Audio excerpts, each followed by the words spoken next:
திருநாவுக்கரசுவல திருத்தொண்டி நெறிவாழ வருஞானதவ முனிவ வாகேசர் வாய்மை திகழ் பெருநாம சீர்பரவல் உருகின்றன் பேர் உலகில் ஒரு நாவுக்கு உரை செய்ய உள்நாமை உணராதேன் ஒரு நாவுக்கு உரை செய்ய உள்நாமை உணராதே.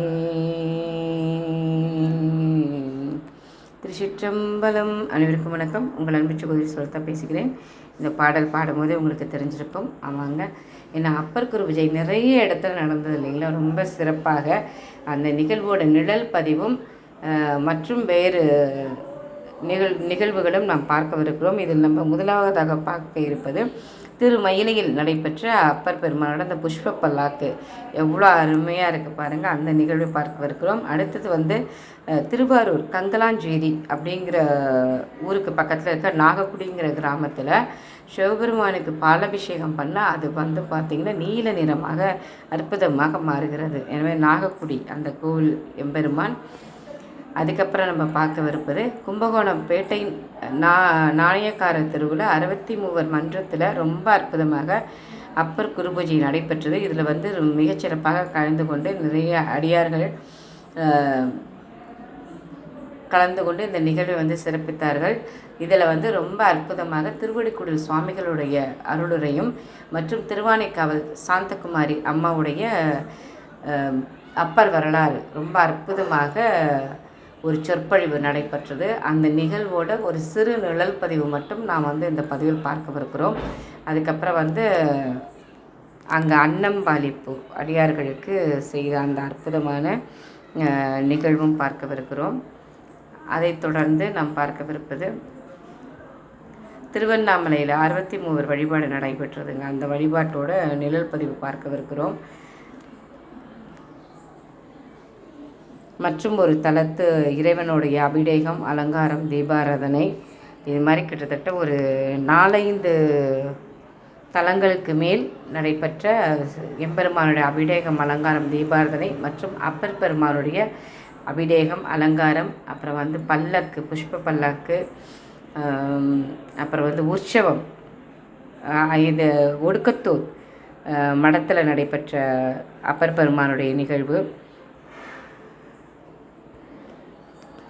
இது போன்ற அனைத்து நிகழ்வு கிட்டத்தட்ட ஒரு 6-7 நிகழ்வுகளுக்கு மேலே நம்ம இன்றைக்கி பார்க்கவிருக்கிறோம். அதில் ஒரு அருமையாக இந்த சிற்றுரை திருவடிக்குடியில் சுவாமிகள் ஐயாவுடைய சொற்பொழிவும் மற்றும் திருவானைக்காவல் சாந்தகுமாரி அம்மாவுடைய சொற்பொழிவும். அம்மா நீலகண்டா அப்படின்னு சொல்லிட்டு அம்மா ஒரு யூடியூப் தளம் வச்சுருக்காங்க. அதில் பார்த்திங்கன்னா உங்களுக்கு 63 நாயன்மார்களை பற்றியும் அம்மா தனித்தனியாக பேசியிருக்காங்க.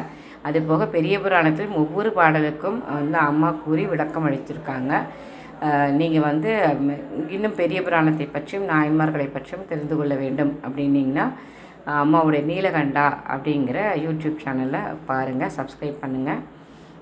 என்றும் இறைப்பணியில் உங்கள் அன்பு சகோதரி சொன்னலதா. திருச்சிற்றம்பலம்.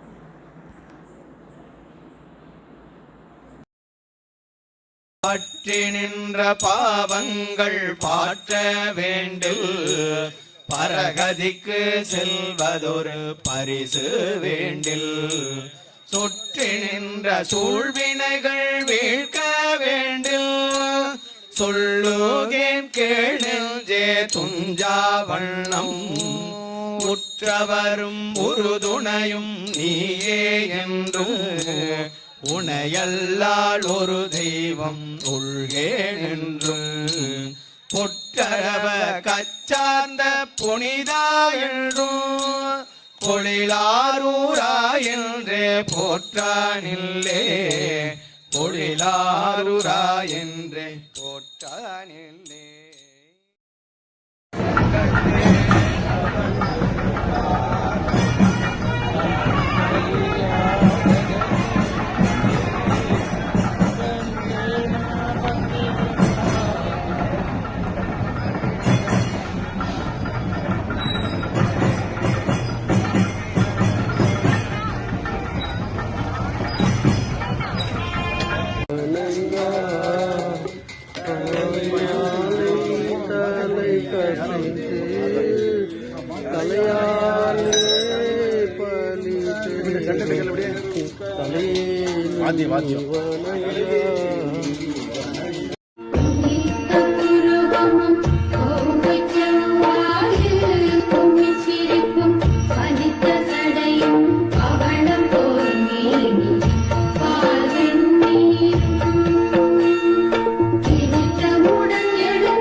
நால்வர் பெருமக்கள் தான் நமக்கு இப்போ கல்விகளில் பெரிய ஆளாக இருந்தோடனே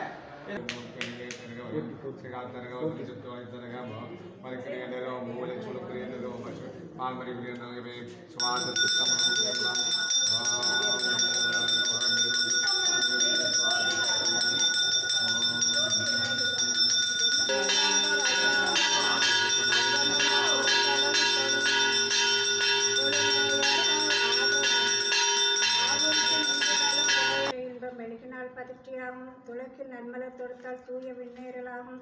விளக்கிட்டார் பேரு சொல்லின் மென்னீர் ஞானமாகும். அளப்பில கீதம் சொன்னார் கடிகள் தாம் அருளுமாறே.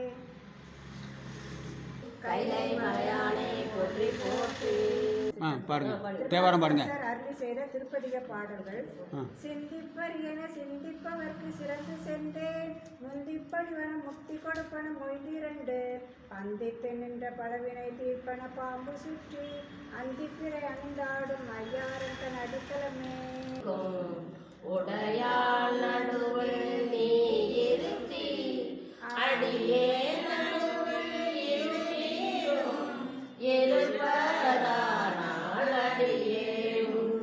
அஞ்சலுக்கார் அஞ்சாமர பெருஞ்செய்கை மாறா வஞ்சகரிட்ட நீல நிறப்பெரும் கடலும் யார்க்கும் நீந்துதற்கரிய 7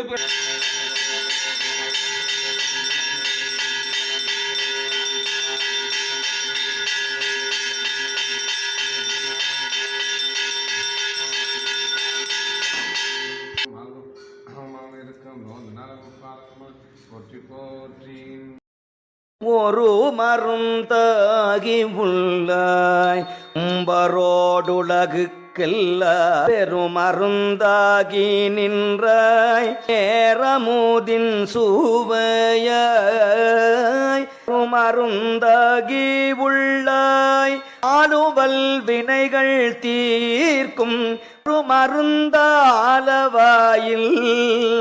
அப்பனே அருள் செய்யாயே.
அவர்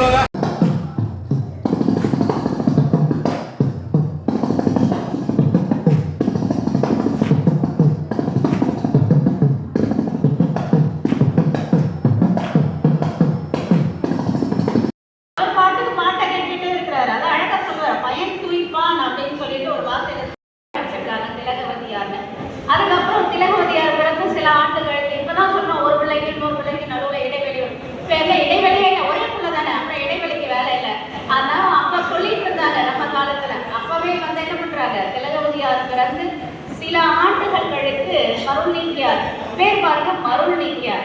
மருள்னா என்ன தெரியுங்களா? இருக்கிறத இல்லைன்னு நினைக்கிறது, இல்லாததை இருக்கிறதா நினைக்கிறது. என்னம்மா குழம்புறீங்கன்னு கேட்குறீங்களா? இருக்கிறத இல்லைன்னு நினைக்கிறதுனா நம்ம கணவன், மனைவி, பிள்ளை, பேர, சொத்து, காரு, பங்களா இதெல்லாம். அவ்வாள் புலியின் கண் விழுந்து எழுந்து எழுமாறு அறியாது மயங்கி அவம்புரிவேன் மைவாச நறுங்குழல் மாமலையாள் மணவாளன் என் மலர்கடல் வந்து அடையும் இவ்வாழ்வு பெறத்தரு சூளையினுக்கு எதிர் செய் குறை என்கொல் என தொழுதார். இந்த சூளை நோய்க்கு நான் என்ன கைமாறு செய்ய முடியும் என்று தொழுதார். ஒவ்வொருத்தரும் இந்த படி ஏறி வரும்போது முட்டி பிடிக்கிறோம், ஆண்டவா எனக்கு ஏண்டா இந்த பாடுபடுத்துரு. வீட்டில் எல்லா சவுக்கும் வீட்டில் போனோன்னு தடவுறதுக்கு தைலம் இருக்குது, சாப்பிட்றதுக்கு மாத்திரை இருக்குது, கால் எப்படிமா இருக்குன்னு கேட்குறதுக்கு ஒரு புள்ள இருக்கிறான், ஒரு குழந்தை இருக்குது. இத்தனை இருந்தும் நான் மேலே ஏறி வருவதற்கு இவ்வளவு சிரமப்பட்டிருந்தேன். பெருமான் தன்னுடைய உடலால கையிலேக்கு நடந்து போனார், தவழ்ந்து போனார் என்று சொல்லும்போது தவழ்ந்து எப்படி போயிருப்பார், அந்த காலம் எப்படி இருக்கலாம் நம்ம கற்பனை கூட பண்ண முடியும். ஏன் சொல்றேன்னா, இதே கைலை மலை இமயமலை சாரலுக்கு நடைபயணமாகவும் சைக்கிள் பயணமாகவும் பல்வேறு தலங்கள் காலகட்டங்களில் அடியார் பெருமக்கள் தெரியும். அதை நம்ம சொல்ல விரும்பலை, ஏன்னா அதை சொல்ல விரும்ப தற்புகழ்ச்சின்னு ஆகிடும். குறைஞ்சபட்சம் அந்த துன்பத்தினுடைய நிழலையாவது நம்ம அனுபவிக்கணும். இல்லைன்னா இந்த பதிகை மூட்டை கட்டி பழைய பேப்பருக்கு தான் நம்ம அதை போடணும். இதனோட வேலை இல்லாமல் போயிடும். வீட்டில் நீங்கள் திருமுறைகளை வச்சிருக்கீங்கன்னா அவங்க பட்ட அந்த துன்பத்திலிருந்து ஒரு துளி அதனுடைய நிழலையாவது நம்ம அனுபவிக்கணும். அதை நம்மை நோக்கி செலுத்துவது. மற்ற நாயன்மார் வரலாறு நான் குறைச்சி சொல்லலை, திருநாவுக்கரசு நாயனாருடைய வரலாறுல இருந்து பதிகத்திலிருந்து நீங்கள் பார்த்தீங்கன்னா தெரியும் எது குறிக்கோள், எதை நோக்கி நாம் நடக்க வேண்டும், துன்பம் வரும்போது அதை எப்படி சந்திக்க வேண்டும், அதற்கு அவனுடைய அருள் துணை செய்கிறது. அந்த ஒரு தைரியத்தோடு எதிர்கொள்ளும். அப்படி எதிர்கொள்ளும் போதுதான் நாம் சரியாக வாழ்கிறோம் என்னும் போது அந்த வார்த்தை வரும், யாமார்க்கும் குடியெல்லோம் நமனெஞ்சோம். எதற்கு நான் கவலைப்பட மாட்டேன். அப்போ யானை வந்து ஒரு அப்பர் பெருமான இடறு வருகிறது, சுண்ணவன் சந்தன சார்ந்துன்னு பாடும் போது எவ்வளவு பெரிய இருமாப்பு இருந்திருக்கணும். நான் சிவபெருமானுடைய அடியாரா அப்படிங்கிற ஒரு பெரிய இருமாப்பு அவருக்குள்ள இருந்திருக்குமா இல்லையா? அந்த இருமாப்பும் பக்தியும், இன்னும் சொல்ல போனால் தர்மசேனர் என்கின்ற பெயரை அவர்களுக்கு சமணர் கொடுக்குறார். பாருங்க, பேர் என்ன பேர்? தர்மசேனர். இதில் ஏதாவது தப்பு இருக்கா? மருள் நீக்கியார், இதில் ஏதாவது தவறு இருக்கா? வாகீசர், இதில் ஏதாவது தவறு உண்டா? அப்போ அப்பர் பெருமான் சமண சமயம் சாரும் போது அவருக்கு அவங்க சூற்றின பெயர் தர்மசேனர் என்றாலும் கூட அந்த பெயரை பிரித்து பாருங்கள், எதற்காக இவர் சமண சமயத்தை நோக்கி சென்றார் என்பது புரியும். அங்கே தர்மம் இருக்கிறது என்பதற்காக நான் போனேன். தொண்டு செய்கிறார்கள், தர்மம் செய்கிறார்கள். பாருங்கள், வந்த உடனே நீர்மோர் கொண்டு வந்து கொடுக்குறாரு, ஐயா சாப்பிடுங்க.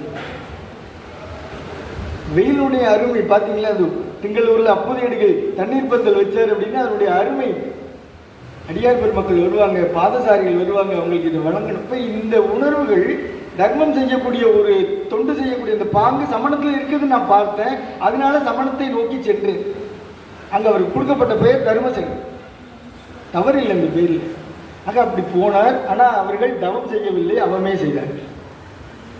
சில சமயங்களை நம்ம புறத்திலிருந்து பார்க்கும்போது ஒருத்தரை வச்சு நம்ம எடை போட முடியும். இன்னைக்கு சமணம் இருக்கு, இன்றைக்கு நம்ம கும்பகோணத்தில் சமணர்கள் இருக்கிறாங்க, கோவில் இருக்கு. இந்து சமய அறநிலைத்துறையுடைய ஆட்சித்துறைக்குள்ள அந்த கோவில் இருக்கு. தீபங்குடின்னு ஒரு கிராமம் இருக்கு, திருவாரூர் போகிற வழியில சமணர் கோவில். நம்ம கும்பகோணத்தில் ராமசாமி கோவில் பக்கத்தில் சமணர் கோவில் இருக்கு. இந்து சமய அறநிலைத்துறை நிர்வாகம் இருக்கு, பிரைவேட் நிர்வாகம் அதை பார்க்குறாங்க. இங்கே எப்படி ஆலய வழிபாடு இருக்கோ அதே போன்ற ஒரு கட்டமைப்பு அங்கே இருக்கு. எல்லாரையும் நம்ம ஒன்றை வச்சு எடை போட முடியும். இதே சோமேஸ்வரன் கோவிலில் குடந்தை காரோணம் பதிகத்தில் சொல்றார், மாசு கழியார் பேசேல் அவரோடும். சம்பந்தர் வாக்கு, சமணரோட நீ பேசவே செய்யாத. ஏன் அவன் மாசு கழிய மாட்டேங்கிறான், அவன்கிட்ட அசுத்தம் இருக்கு, அறம் இல்லை, அநீதி இருக்கு, அவன்கிட்ட பேசாதன்னு சொன்னான். அப்போ எதுக்கு சொல்கிறேன்னா, பதிகங்களையும் வரலாறுகளையும் சிந்திக்கும் போது சமகாலத்தையும் அந்த காலத்தையும் நினைவுக்குள்ள கொண்டு எந்த காலத்தில் என்ன நடந்தது, எதற்காக அவர்கள் செய்தார்கள், இப்போ அவர்கள் எப்படி இருக்கிறார்கள் என்பதை பார்க்க வேண்டும். இன்னும் ஒரு வழி மேலே போனால் வரலாற்றில் இல்லாத சில செய்திகளை சமணர்களும் இன்னும் சொல்ல போனால் வைணவமும் சைவமும் கைகோர்த்திருந்தது என்பதற்காக பல உதாரணங்கள் இங்கே உண்டு. ஈவன் நம்ம சிதம்பரம் கோவில் எடுத்துக்கிட்டிங்கன்னா ஒரு பக்கம் நடராஜர், ஒரு பக்கம் தில்லை கோவிந்தன், அதே போல் திருச்செங்கோட்டை எடுத்துக்கிட்டிங்கன்னா மேலேயும் ஒரு பெருமாள் கோவில், அதே போல் நம்ம சிக்கல் கோவில் எடுத்துக்கிட்டு எல்லாம் ஒரு நெல்லையப்பர் கோவில் எடுத்துக்கிட்டு உள்ள நெல்லை கோவில்னு ஒருத்தர் இருக்குது. இப்போ ஒரு பக்கம் சில சமயங்களுக்கு இடையான பூசல் நடக்குது 7ஆம் நூற்றாண்டு, இன்னொரு பக்கம் அதற்கு ஒற்றுமைப்படுத்துவதற்கு என்ன பண்ணலாம் என்கின்ற ஒரு செயல்பாடும் இருக்கு. அப்போ சமணர்களையும் புத்தர்களையும் ஞானசம்பந்த பெருமான் காலத்திலையும் அப்பர் பெருமான் காலத்திலையும் அதை எதிர்கொண்டார்கள் என்பதும் மாணிக்கவாசக பெருமான் அது குறித்து நமக்கு கொடுத்திருக்கிற இந்த செய்திகளை பார்க்கும்போது யார் அவர்களுக்கு குந்தகம் விளைவித்தார்களோ அவர்களோடு முரண்பட வேண்டிய அவசியம் இருந்தது, வாதம் செய்ய வேண்டிய அவசியம் இருந்தது, நிலைநிறுத்தினார்கள். இன்றைக்கு காலகட்டத்தில் சில விஷயங்களை நாம் எப்படி பார்க்க வேண்டும்னா, கடந்த 2 நாளுக்கு முன்னால் கத்தோலிக்க மதத்தினுடைய உலகத் தலைவர் மரியாதைக்குரிய போப்பாண்டவர் காலமானார் என்கிற செய்தி நம்ம பார்க்கிறோம். அப்படி போப்பாண்டவர் காலமானார், அவருக்கு இறைவன் நல்கதியை வழங்க வேண்டும் என்று பிரார்த்திக்கக்கூடிய அளவுக்கு நம்முடைய மனம் பக்குவப்பட்டு விட்டால் இதையெல்லாம் தூக்கி சுமந்தவருடைய அர்த்தம் முழுமையாக வந்துவிட்டது என்று பொருள். நான் அதை எப்படி பார்க்கிறேன்? இப்போ இங்கிருந்து இந்த செய்தி இப்படி போகும்போது அங்கிருந்து ஒரு செய்தி வரும். சன்னிதானம் ஒருத்தர் உடம்பு சரியில்லை, மதுரை ஆதீனம் உடம்பு சரியில்லாம இந்த பழைய ஆதீனம் சொல்றேன். அப்போ அந்த செய்தி வரும்போது அன்றைக்கு அத்தனை இஸ்லாமியர்களும் போய் மதுரை ஆதீனத்தினுடைய வாசலில் போய் நின்றார். அவர்களுக்கு மாலை அணிவித்து மரியாதை செலுத்திட்டு வந்தார்கள் பார்க்கிறோம். இப்போ இன்றைக்கு சமயங்களை ஒருங்கிணைக்க வேண்டிய தேவை இருக்கிறது. இப்போ வரலாற்றோடு நாம் பொருத்தி பார்க்க வேண்டும். அதே நேரம் ஒரு மேடையில் ஏறி நான் பேசும்போது சமய நல்லிணக்க கூட்டத்தில் சொன்னேன், ஒருவேளை என்னுடைய சமயத்துக்கு ஏதாவது குந்தகம் என்று வருமானால் அங்கே உயிர் தியாகம் கொடுத்து சமயத்தை தூக்கி நிறுத்த வேண்டிய இடத்தில் முதல் ஆளாக நான் நிற்பேன் என்பதை அங்கே சொன்னேன். அப்போ அந்த இடத்துல நம்ம விட்டு கொடுத்துட முடியாது. ஏன்னா நமக்கு உரமூட்டி இருக்கிறார்கள். எப்படி ஒரு ஆலயத்தை மீட்பதற்காக உண்ணாநோன்பு இருந்து அந்த மன்னனுக்கு செய்தியை தெரிவித்து நீ இந்த ஆலயத்தை திறக்காமல் என் எடுத்து விட்டு போக மாட்டேன் என்று சொல்லி நின்றார். யார்? சிவபெருமானை நோக்கி அவர் இருக்கல. சிவபெருமானை நோக்கி அவர் உண்ணாநோன்பு இருந்தால் அது உண்ணாவிரதம்னு பேர். அன்னைக்கு ஏதோ பிரதோஷம் போல இருக்கு உண்ணாவிரதம். அங்கே போராட்டத்தை அறப்போராட்டத்தை தூங்குகிறார். செய்தி அப்படிதான் இருக்குது. அதாவது அறப்போர் என்று சொன்னார். ஏன்னா இறைவனை நோக்கி, இறைவன் தான் எல்லாத்தையும் செயல்படுத்துறா, நமக்கு தெரியும். இறைவனை நோக்கி நம்ம உண்ணாவிரதம் இருந்தால் நான் உண்ணாவிரதம் இருக்கணும், குழந்தை பாக்கியம் வேணும், கல்யாணம் வேணும், எல்லா மக்களும் அமைதியாக இருக்கணும், வீடு கட்டணும், விரதம் இருக்கணும், இறைவனை நோக்கினர். அப்பர் பெருமானுக்கு தெரியும் இது இறைவனுடைய திருவிளையாடு தான். ஆனாலும் நிர்வாகம் என்று வரும்போது இது மன்னனை நோக்கியது என்று மன்னனுக்கு செய்தி சொல்லணும். இப்போ இரண்டுக்குமான வித்தியாசம் அது. ஏன் நம்ம அப்பர் பெருமானை இந்த அளவுக்கு கொண்டாடுகிறோம் என்று சொன்னால், அப்பர் பெருமான் அம்மை ஒரு இடத்துல பேசும்போது சொன்ன செய்தி எனக்கு ஞாபகம். விளக்குமாறு எடுத்து நம்ம கூட்டுறோம், யாரும் விளக்குமாரை உள்ள பீரோவில் வைக்கிறது இல்லை, தூக்கி ஒரு மூலையில் போடுறோம் அப்படின்னு சொல்கிறோம். அந்த விளக்குமாரை கூட உழவார படை என்று தன்னுடைய தோளில் சுமந்தவர் அப்பர் பெருமான் மறந்து விடாது. அந்த விளக்குமாரை தூக்கி இன்றைக்கும் கோவிலில் இருந்து தங்கத்தில் அந்த உழவாரப்படையை வச்சு வேறு எந்த மாலை கட்டணம் கூட சாமி பொறுப்பாடு நடத்தணும். அப்பர் பெருமானுக்கு உழவாரப்படை இல்லையானால் பொறுப்பாடு நடத்த முடியாது. அவர் கையில் இருந்தால் தான் அடையாளம், இல்லைன்னா அது எந்த நாயன்மாருன்னு நமக்கு தெரியும்.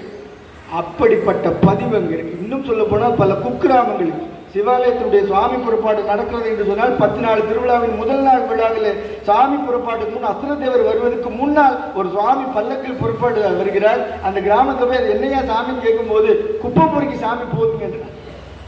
இப்படிப்பட்ட ஒரு பெயரையும் தாங்கி கொண்டு அப்பர் பெருமான் இங்கே சைவத்தை பரிசாற்றி கொண்டிருக்கிறார் என்று சொன்னால் இந்த பெருமானுடைய திருவடிகளில் ஆகிய மிகு ஆதி உமைச்சொல் பெருமான் நல்லவர்களினாலும் நாணயக்கார திரு 63 நாயன்மார் மன்றம் ஆண்டுதோறும் சீரும் சிறப்புமாக நடத்தி வருகிற 4 குரு பூஜையோடு தெய்வ சேக்கிழார் பெருமான் குரு பூஜையுமாக 5 குரு பூஜை வரிசையாக சித்திரை, வைகாசி, ஆணி, ஆடி என்று இந்த 4 மாதங்களும் சித்திரை பிறந்து விட்டது என்று நாம் மகிழ்ச்சியோடு இந்த குரு பூஜை நாளிலே கூடியிருக்கிறோம்.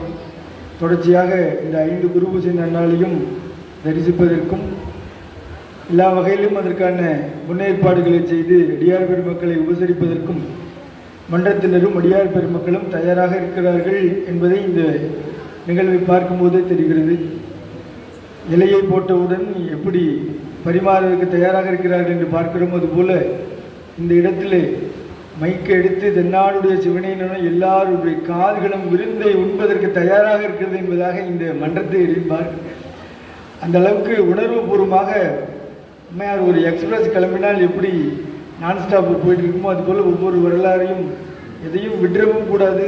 அதே நேரத்தில் ஒரு இடத்துல நம்ம நிப்பாட்டினோன்னா அடுத்த இடத்துக்கு நகரவும் முடியாது. அப்படிங்கிற ஒரு இடத்துல அது ஒரு விதமான ஒரு பாங்கு. ஏதாவது ஒரு வரலாறை சொல்லி முடித்து ஒன்றை சொல்லவில்லையானால் அதில் ஈடுபாடு உள்ள அன்பர் எங்கள் ஊரை விட்டுட்டீங்களேன்னு சொல்லுவோம். அந்த வகையில் எதையும் விடுபடாத அளவுக்கு ஒரு கோர்வையான அற்புதமான ஒரு பெரிய புராண நம்முடைய திருநாவுக்கரசு பெருமானுடைய வரலாறை சிந்திக்க வைத்திருக்கிறார்கள். அருமையான இந்த தருணத்தில் வந்திருக்கிற அத்தனை அடியார் பெருமக்களுக்கும் சான்றோர்களுக்கும் பெரியவர்களுக்கும் தாய்மார்களுக்கும் குழந்தைகளுக்கும் அடியுடைய அன்பான காலை வணக்கங்களை தெரிவித்துக் கொண்டு ஒரு சில மனிதர்களோடு சில செய்திகளை மட்டும் பகிர்ந்தவனாக ஒரு 5 நிமிடம் 10 நிமிடத்துக்குள்ளாக நிறைவு செய்வேன். வழக்கமாக ஒவ்வொரு நிகழ்வுக்கு வரும்பொழுதும் ஒவ்வொரு குரு பூஜையின் போதும் நாம் பார்க்கக்கூடிய அந்த முகங்கள் இருக்கிறதா என்பதை தேடும். இங்கே வரும்போது இந்த முகங்கள் இருக்கிறதா என்று தேடும். சில முகங்களை தேட வேண்டியதில்லை, அவங்க அங்கிருந்து பேசும்போது நம்ம காதுக்கு வந்துடும். ஓ, அவர் அங்கே உட்கார்ந்துருக்கிறார் அப்படின்னு காதுக்கு வரும். ஆக அந்த அடியார்களை அப்படியே தேடுறது ஒரு பார்வை நல்லா இருக்கிறார்கள். இதுபோல் ஒரு தலத்திலிருந்து இன்னொரு தலத்திற்கு வரும்போது அந்த தலம் தரிசனம் செய்துவிட்டு வந்தேன் என்று சொல்லக்கூடியதை பகிர்ந்து கொள்ளக்கூடிய ஒரு விதம். 2 நாளைக்கு முன்னால் கொடிமாட செங்குன்றூர் திருச்செங்கோடு தரிசனம். நம்மளால் அந்த ஊருக்கு தலத்துக்கு தரிசனத்துக்கு போகணும்னு நினைக்கிறோம். ஆனால் அந்த நேரம் ஒன்றும் மத்தியானம் நேரமாக இருக்கும், தரிசனத்துக்கு போக முடியாத நேரமாக இருக்கும். இல்லை அவசரமாக கிளம்பிட்டு இருப்போம். கோபுரத்தை பார்த்து மலையை பார்த்து தரிசனம் பண்ணிட்டு அப்படியே கிளம்பிருப்பேன். இந்த முறை சத்தியமங்கலத்தில் ஒரு நிகழ்ச்சி.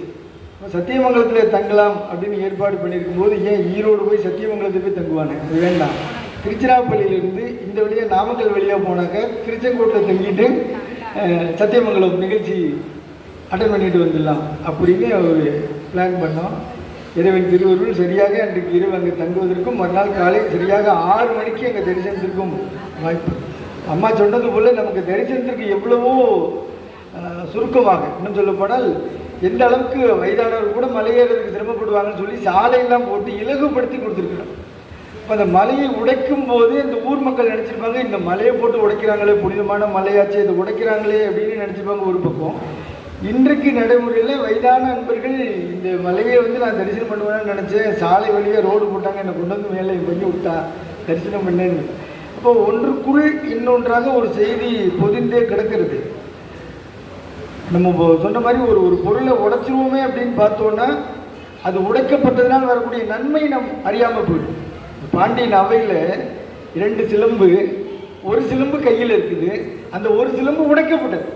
அந்த ஒரு சிலம்பு உடைக்கப்பட்டதனால் அங்கே நடந்த அதர்மம் ஒட்டுமொத்த உலகத்திற்கும் உடைத்து காட்டப்படும்.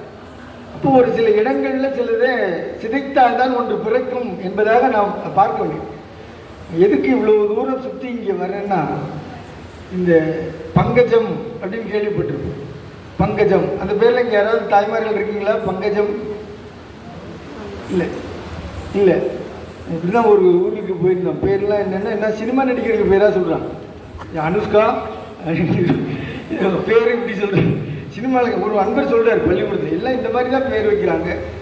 தந்தையினுடைய அம்மா பேர், அப்பா பேர், அந்த குலதெய்வம் பேர், அந்த தலத்தினுடைய பேர். இந்த ஊரில் பாருங்கள் நிறைய பேருக்கு மங்களாம்பிகை பேர். பழமையான அன்பர்கள் நிறைய பேர் அம்பாளுடைய பேர் மங்களம், மங்களாம்பிகை, கும்பேஸ்வரர், இந்த மாதிரி பேர். குருக்கள் நிறைய பேர் பாருங்கள், கும்பேஸ்வர குருக்கள் இப்படி இருப்பாங்க. எதுக்கு சொல்கிறேன்னா, இந்த தலத்தினுடைய பெருமையை அவர்கள் சூட்டிக் கொள்ளக்கூடிய அந்த பெயர் மூலமாக அது பரிசாற்றும். மீனாட்சி எவ்வளோ பேருக்கு. அதுபோல் இந்த நாமங்கள் நாம் வைக்கக்கூடிய இந்த பெயர் இந்த தலத்தினுடைய பெருமையை கொண்டு போய் பரிசு. எதுக்கு சொல்ல வரேன்னா, இந்த பங்கஜம் அப்படிங்கிறத பற்றி திருவானந்த வாரியார் சுவாமிகள் ஒரு சொற்பொழிவுல ஒரு விளக்குனர். பங்கஜ நியாயம் அப்படின்னு ஒன்று இருக்கு என்று சொல்லுவார். என்ன பங்கஜ நியாயம் அப்படின்னா, பங்கஜம் என்ற சொல்லுக்கு இதுதான் பொருள் அப்படின்னு ஒன்று விளக்குனர். பங்கஜம், பங்கம் அப்படின்னா சேரு, ஜம் தோன்றி சொல்றார். இப்போ சேற்றில் இருந்து தோன்றியது என்று அதுக்கு பேரு. நம்ம தாமரைன்னு சொல்றோம். பூவினு கருங்கலம் பொங்கு தாமரை சொல்றார் அப்பர் பெருமான். அப்போ மலர்கள்ல சிறந்தது தாமரை. அது எப்படி பொங்கி இருக்குதாம். இதே தாமரை, இதே கமலம்னு சொல்றோம். அதே போல இறைவன் வீட்டுக்கூடிய அந்த பீடத்தை பத்ம பீடம் என்று சொல்றோம். இப்படி தாமரை உயர்ந்த ஒரு விஷயம். அதை பங்கஜம் என்கின்ற பெயரால பங்கயம் என்ன நம்ம சொல்றது உண்டு. பங்கயம் ஆயிரம் பூவினில் ஓர் புக்குறைய தன் கண்ணிடந்து அரண் சேவடி மேல் சாத்தலுமே திருவாசகம். அப்போ பங்கஜம், பங்கயம், தாமரை இப்படி பல பெயர்கள் இருந்தாலும் கூட பங்கஜம் என்பது ஒரு உயர்ந்த பெயராக பார்க்க காரணம் அதனுடைய பொருள் அதில் இருக்கு. சேற்றிலிருந்து தோன்றியது அப்படின்னு அதுக்கு பெயர். வாரியார் சாமி ஒரு கேள்வி எழுப்பினாங்க. தாமரை சேற்றிலேயே தோன்றுது? வித்துல தானே தோன்றுது. ஒரு விதையிலிருந்து தோன்றுது. எப்படி நம்ம ருத்ராட்ச மணி மாலை போட்டிருக்கோமோ அது போல தாமரை மணின்னு ஒரு மணி ஒரு கொட்டை இருக்கு. அல்ல விளைஞ்ச தாமரையில் நடுவில் இந்த மணிகள் இருக்கும். அதை உடைச்சி எடுப்பாங்க. அதுதான் தாமரை விதை. பெருமாள் கோவில் இப்போ வைஷ்ணவ அன்பர்கள் பார்த்தீங்கன்னா தாமரை மணி மாலை போடுவாங்க. நம்ம ருத்ராட்ச மாலை போடுற மாதிரி தாமரை மாலை போடுவோம். வாரியார் சுவாமி சொல்றார், வித்துல இருந்து அது தோன்றதுனால அதை வித்தஜம்னு தான் சொல்லணும். அப்புறம் ஏன் நம்ம பங்கஜம்னு சொல்றோம்? சேற்றையே நான் சொல்றோம். அந்த விதையே சேற்றில் போட்டதுனால சேற்றிலிருந்து அது முளைக்கிறது. அப்போ அது சேற்றிலிருந்து முளைச்சாலும் கூட அதற்கு அடிப்படை விதை தான். வித்தஜம் அப்படின்னு அதை சொல்லியிருக்கலாம். ஏன் பங்கஜம் என்று சொன்னார்கள்னா அந்த விதை முளைப்பதற்கு அந்த சேர் உதவி செய்ததுனால உதவி செய்த சேரை பெருமைப்படுத்துவதற்காக பங்கஜம். நன்றி மறவாமை என்பதை இந்த இடத்துல நாம தெரிஞ்சுக்க வேண்டிய அவசியம். எதுக்கு சொல்றேன்னா, அப்பர் பெருமான் திருவரலாறை பெரிய புராணத்தின் வாயிலாக சிந்திக்கக்கூடிய நாம் வேகமாக இந்த வரலாறு பாருங்க. ஒரு இடம் வருது, அப்பர் பெருமான் சமணத்திலிருந்து சைவத்துக்கு வரணும். அதுக்கு நடுவில் வந்த ஒரு வியாதி சூளை நோய். சூளை நோய் வந்ததுனால சமணர்களால் அந்த வியாதியை நீக்க முடியல, நோயை குணப்படுத்த முடியல. மீண்டும் இங்கே தங்களுடைய சகோதரியை நோக்கி வராங்க, அக்காவை நோக்கி வராங்க. திலகவதியார் வழி இங்கே பூஜை செய்து கொண்டிருக்கிறார்கள். அப்போது நமக்கு தெரியும், பெருவாழ்வு வந்ததுன்னா திருநீர் கொடுக்குறாங்க, அடிக்கிறாங்க, தொண்டு செய்கிறாங்க. இப்போது கூற்றாயினவாறு பதிகம் முடியும். கூற்றாயினவாறு விளக்குகளில் பதிகம் முடிஞ்ச உடனே தொடர்ந்து அடுத்தடுத்து சமணருடைய எதிர்ப்புகளை